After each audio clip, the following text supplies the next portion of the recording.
Terima kasih masih di Breaking News Kompas TV, saudara. Masih terkait dengan update informasi evakuasi dari para korban yang sampai saat ini terkait dengan pondok pesantren yang ambruk di Sidoarjo, Jawa Timur. Dan untuk mengetahui terkait dengan perkembangannya, kita sudah terhubung dengan Dr. Nasib, ahli forensik. Selamat pagi, Dr. Nasib. Dr. Nasib, selamat pagi. Selamat pagi. Oke, Anda bisa mendengar jelas suara saya, Dok? Ya, saya mendengar dengan jelas. Oke, terima kasih Dok sudah bergabung di Dialog Breaking News pada pagi hari ini. Dok, yang saya ingin tanyakan hingga saat ini dari laporan jurnalis kami di RS Bayangkara tadi bahwa masih terus dilakukan pengenalan identitas dari para korban atau jenazah terkait dengan pondok pesantren yang ambruk di Sidoarjo. Prosesnya akan seperti apa, Dok, kalau penjelasan secara awamnya? Baik, terima kasih. Untuk disaster victim identification, untuk proses identifikasi dari korban massal itu, proses yang pertama adalah kita harus mendapatkan dulu data-data antemortem.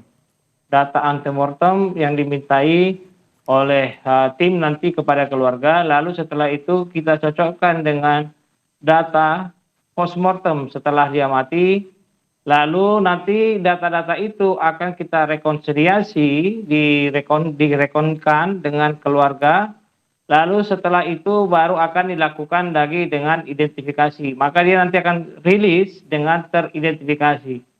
Nah, selain daripada data antemortem dan postmortem, nah sekarang ini kan sudah ada Inavis, Indonesia Fingerprint System. Nah, itu sudah bisa langsung melalui sidik jari sudah tertera nanti di situ namanya siapa dan pekerjaannya sudah tertera semuanya sesuai dengan di iktp. Nah, kalau sudah teridentifikasi pun dia melalui sidik jari, tetap kita lakukan rekonsiliasi dengan keluarga untuk menentukan bahwa dia teridentifikasi nanti dari data antemortem, data postmortem dan sidik jari. Nanti dicocokkan kepada keluarga, apakah keluarga setuju dan menerima bahwa ini adalah keluarganya yang meninggal itu. Nah, setelah keluarga terima dan setuju, dan itu tanda tangan dirilis, diberikan kepada keluarga. Itu tahapannya. Oke, Dok, berarti Anda mau bilang bahwa peran dari keluarga, data-data dari keluarga ini atau proses pengenalan dari family, dari para wali ini menjadi salah satu sebuah porsi yang besar ya sebenarnya? Ya, terutama bagi orang yang terakhir sekali melihatnya. Contoh dia berpakaian sewaktu pergi ke situ, pakaian yang terakhir warna apa, ya. Pakaian apa, celananya apa gitu, pakai topi atau pakai apa itu. Ya. Oke, Dok, kalau dari penjelasan yang Anda sampaikan tadi, kemarin dari tim DVI Polri mengatakan bahwa mereka lumayan agak kesulitan untuk mengenali karena korban sudah berada lama dalam timbunan reruntuhan pondok pesantren tersebut, pun juga dari beberapa bagian tubuh yang sudah rusak untuk dikenali, dan ini yang masih menjadi terus proses yang terus memakan waktu bagi tim DVI Polri dan dikatakan kemarin ya lumayan kesulitan. Nah, bagaimana sebenarnya untuk mengenal ataupun bisa melihat lebih jauh dari proses DVI atau proses identifikasi ini, Prof? Melihat ya yang menjadi analisisnya sudah dalam kondisi yang ya tidak seperti semula. Ya, kalau ada korban yang sudah mengalami proses pemusukan dan sudah tidak bisa dikenali lagi dari wajahnya, maka ada beberapa tahapan, yaitu yang pertama kan mungkin akan dicari dulu sidik jarinya. Lalu sidik jari itu nanti akan dapat dari situ. Ya. Nah, kalau body part, bagian tubuh manusia itu, dia akan diambil melalui DNA-nya. Ya.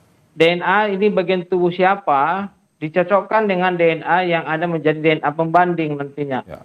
Sehingga kalau sudah match itu DNA-nya, maka itu bisa dikatakan teridentifikasi atas nama sesuai dengan hasil matching dari DNA itu tadi. Ya. Nah, jadi sebenarnya tidak seberapa sulit sih, kalaupun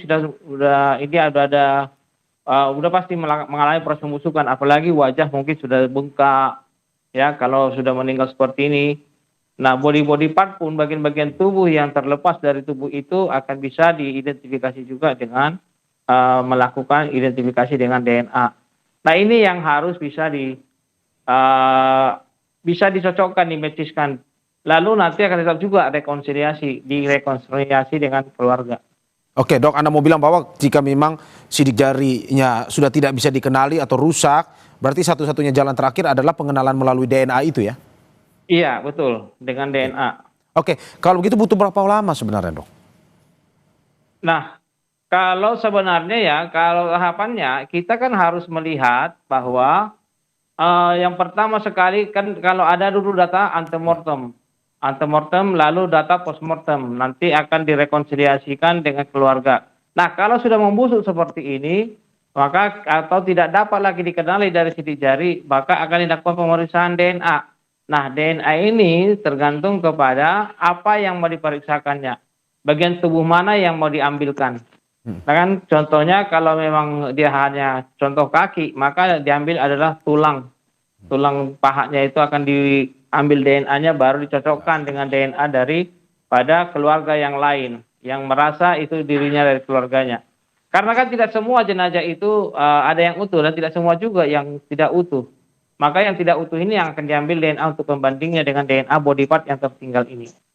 Oke. Nah biasanya itu sih kalau pakai DNA itu ya tergantung kepada DNA-nya. Tapi kalau rekonsiliasi tentang dengan sidik jari, kalau sidik jari teridentifikasi, maka itu langsung segera biasanya supaya cepat dikebumikan. Karena makin lama makin busuk, makin bau. Oke, berarti kalau secara ilmiah penjelasan yang dari tadi Anda sampaikan, walaupun dalam kondisi yang tidak dikenali lagi bagian tubuhnya, tetapi memang masih bisa dikenali dengan proses DNA tadi ya? Sesusah apapun Ya, betul. tetap melalui DNA tadi ya? Iya, betul. Oke, Betul. Prof, kalau misalkan kita katakan antara data yang dibawa oleh keluarga dan DNA-nya sampai saat ini mungkin saja belum ada kecocokan. Apa proses selanjutnya misalnya?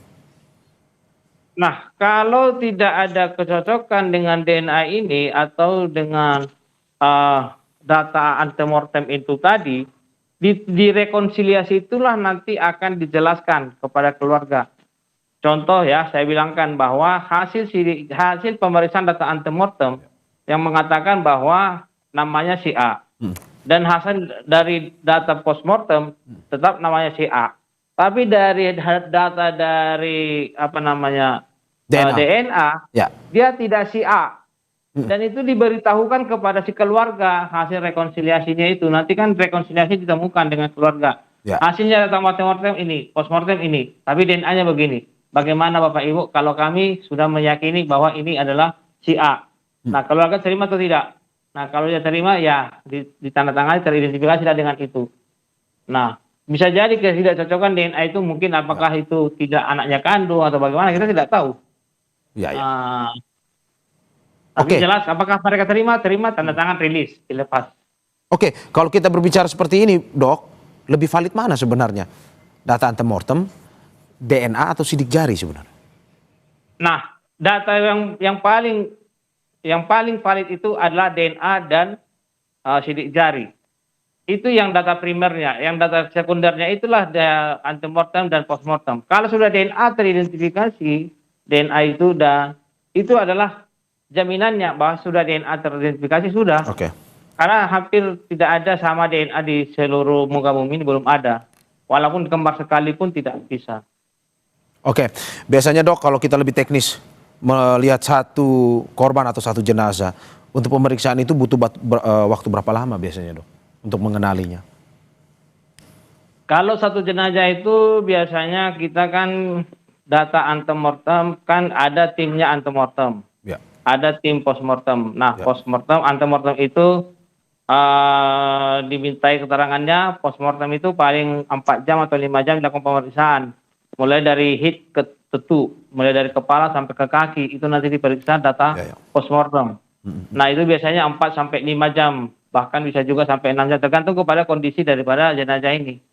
Ya. Kalau jenazah sudah membusuk, nanti bagaimana kita akan membersihkannya dengan bagus, atau banyak lukanya, atau bagaimana nanti, pokoknya kita usahakan bisa mendapatkan data-data postmortem ini. Nah, nanti setelah dapat data dari postmortem ini, lalu kita cocokkanlah dulu dengan data antemortem. Ya. Lalu setelah cocok, baru dipanggil keluarganya, rekonsiliasi. ini datanya postmortem dan hasil DNA-nya ini seperti ini, hasil sidik jarinya adalah ini. Maka kalau sidik jari sudah teridentifikasi, maka itu sudah pasti dia teridentifikasi dengan nama itu. Oke. Kalau DNA sudah teridentifikasi, data antemortem dan postmortemnya belum matches, maka dia sudah bisa dikatakan si teridentifikasi dengan nama itu. Oke. Itulah data primer. Oke, kalau data-data yang diambil dari orang tua atau wali ataupun dari keluarga biasanya apa, Dok? Apakah mungkin dari pengenalan anggota tubuhnya ataupun pakaian ataupun tadi Anda sudah jelaskan, atau juga mungkin darah yang diambil atau apa sebenarnya, Dok? Data-data antemortem itu yang dimiliki adalah data yang tidak dimiliki oleh setiap orang. Contoh, tai lalat, Ya, ya. tato, ya, atau bekas operasi parut, jaringan parut bekas luka, atau jarinya yang putus dari kelingking atau apa, atau yang luka. Nah, itu yang harus diberikan. Terus giginya bagaimana, apakah gigi ginsumnya bagaimana bentuknya, nah itu diberikan, ada fotonya. Jadi dari odontologi forensiknya dia dilihat giginya itu bagaimana modelnya, ada yang giginya ginsum ke depan atau yang sudah ompong. Nah, itulah data-data antemortem yang diberikan kepada tim DVI ini. Nah, itulah yang menjadi pegangan kita nanti pada waktu kita periksa. Oh, ini ada giginya seperti ini, disosokkan. Oh, yang ini ada giginya seperti ini. Ada gigi yang patah, yang di sini patah. Nah, kita lihat di dalam tubuhnya ada giginya enggak yang patah. Nah, semua data-data itu akan dimatchkan nanti dengan data-data yang setelah ditemukan postmortem. Oke, Dok, kalau ini kita andaikan, kalau misalkan proses pengenalan yang dilakukan oleh keluarga ini 100% dalam arti bahwa sesuai dengan ciri-ciri tadi, misalkan ada bekas operasi ataupun ada fisik-fisik, contoh-contoh fisik yang dikenali sangat-sangat yakin oleh keluarga, apakah masih perlu sebenarnya DNA itu? Ya, kalau memang keluarga masih meragukan, dan mereka meminta harus kepastiannya dan tim DVI mengiyakan kasus itu, ya kan, masih mereka ragu, kan mereka yang harus menerima itu keluarga atau tidak. Ya. Tim hanya mengidentifikasi. Nah, setelah teridentifikasi oleh tim, keluarga terima enggak? Nah, kalau mereka masih ragu harus DNA, katanya ya tergantung kepada tim. Oke, berarti masih ada proses jika pada akhirnya masih ada tidak yakin ya atau ragu. Kalau memang ya atau ragu keluarganya, dia tidak mau, oh ya udahlah, ini enggak yakin aku ini keluargaku, katanya mereka, maka tim itu harus berdiskusi lagi. Ketua timnya harus berdiskusi, ya kita ambil DNA, katanya diambil, ya terserah. Kalau sesuai dengan perintah daripada presiden tadi harus teridentifikasi dengan saintifik, maka ambil DNA.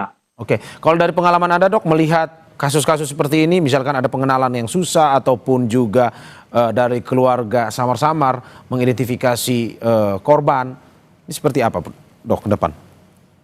Nah, kalau saya pengalamannya adalah waktu kasus Hercules di Medan ya, kebanyakan itu adalah teridentifikasi dari sidik jari. Nah, sidik jari itu karena kebanyakan kan rakyat Indonesia ini sekarang sudah pakai iKTP ya, sudah pakai sidik jari di KTP, sehingga teridentifikasi dengan sidik jari. Nanti kan dimasukkan sidik jarinya ke alatnya, maka akan nampak. Kalau masih diragukan, memang di sidik jari itu pun ada beberapa yang diragukan. Nanti berapa persen cyano, berapa persen cyano. Ya seperti itu nanti dilihatnya di Inavis itu. Nah, mana yang paling tinggi persentasenya? Nah, itu nanti akan didiskusikan.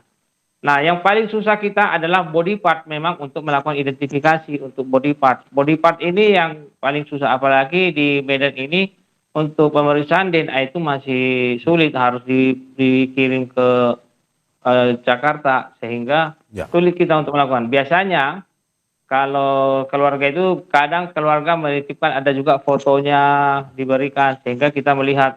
Nah, kasus-kasus yang seperti yang sudah busuk seperti ini biasanya kita melakukan identifikasi pertama sekali, kita cari dulu sidik jarinya.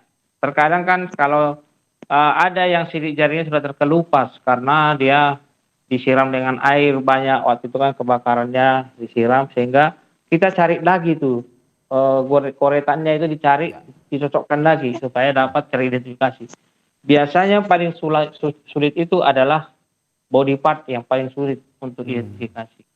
Oke, Dok, apakah Anda pernah dari pengalaman Anda juga bahwa misalkan DNA-nya sudah cocok tapi mungkin pengenalan dari keluarga korban yang merasa bahwa oh ini bukan nih keluarga kami atau ini bukan bagian dari yang kami kenal atau korban atau jenazah yang kami kenal. Apakah pernah seperti itu, Dok? Pengalaman saya belum pernah karena hampir semua keluarga itu hanya menginginkan supaya tepat teridentifikasi. Kalau sudah kita cocokkan dengan DNA, mereka saya tidak pernah mendapatkan ada kasus seperti itu di sini. Kalau sudah cocok dengan DNA, mereka terima. Kalau sudah cocok dengan sidik jari, mereka terima. Biasanya seperti itu. Oke. Dr. Nasib Situmorang, tahan sebentar karena ini menarik untuk kita bahas terkait dengan identifikasi para jenazah. Kita akan break sebentar, tetap di Breaking News Kompas TV.